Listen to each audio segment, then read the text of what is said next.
feel when we burn his favorite painting down. You can't! You won't!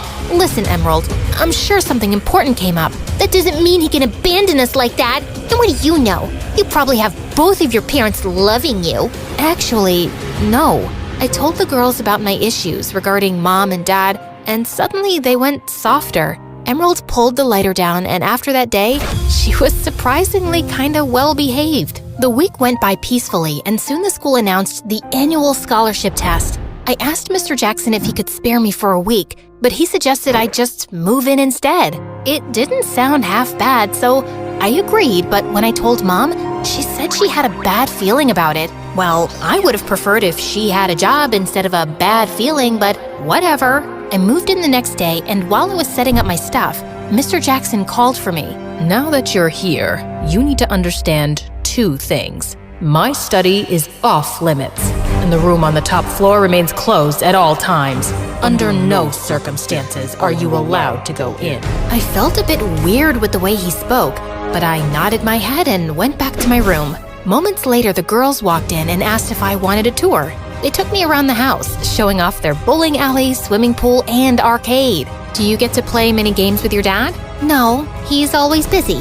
Oh, okay. Why do you say it like that? Like what? Like you're feeling sorry for us?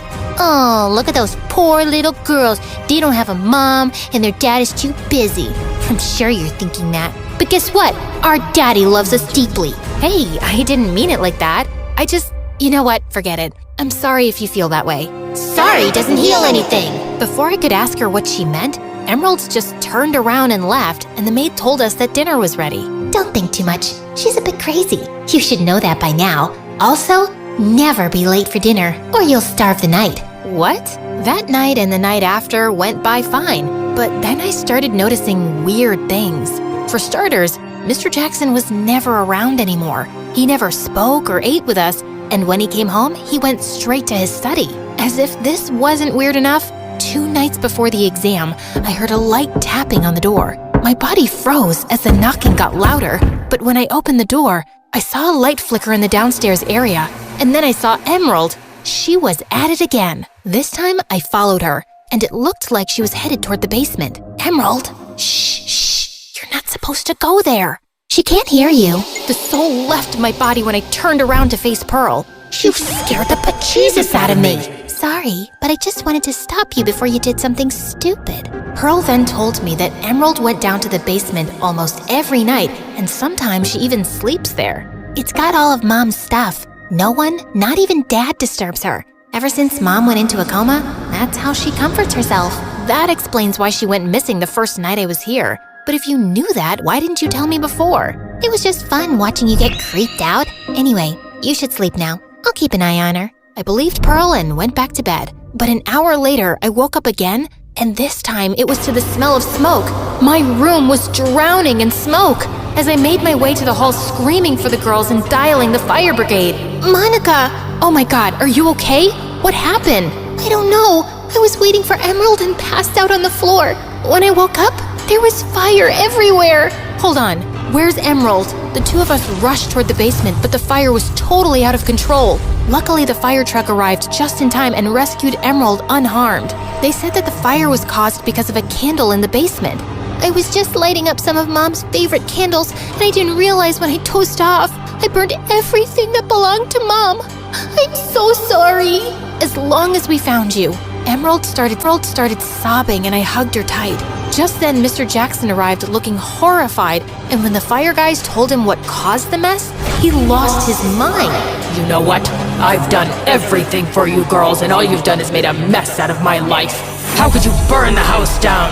I'm sorry to butt in, Mr. Jackson, but it was a mistake. Emerald feels horrible, and to be honest, you should be glad your girls are okay. And who are you to tell me what to do? Don't forget your place. You're just a servant here. You can't talk to her like that, Dad. She saved our lives. I can do whatever I want. Watch this. You're fired. Don't come here again. Gladly, Mr. Jackson. And I hope you become a better parent, because God knows these girls deserve it. I said my final goodbyes to the girls and left. Thanks to the wild night, I was super exhausted at school the next day and totally tanked my scholarship test. When I went home, Mom gave me the shocking news. Thanks to the fire, the secret room in the house had to be opened to check the damages, and thousands of gold coins and illegal cash were recovered. Everything belonged to Mr. Jackson. He was taken to jail, and the girls were sent to London to stay with their aunt. Wow, that's why he kept the room shut all the time. I'm just happy the girls are safe. Yeah, Mon, I'm sorry for putting you through this. I've been a horrible mother. You stuck around, and that's all that matters. I promise, I'll be better. And she made good on the promise, working hard and bagging a good deal on her sculptures. I lost the scholarship opportunity, but our combined savings were enough to put me through the first year at Stanford. But halfway through the year, I received an anonymous donation of $1 million. And when I saw the bank details, it was some Linda Jackson, Mr. Jackson's wife. I immediately called the number, and Linda's secretary arranged for a meeting. I was surprised to see the girls waiting for me along with their mom. Monica! I've heard so much about you from my daughters. It feels like I know you already.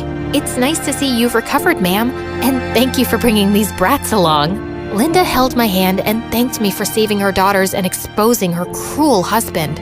She even offered me a job at her company right after I graduated, and since the pay was good, I took it up. Don't get too happy. We won't make it easy for you. I'm counting on that.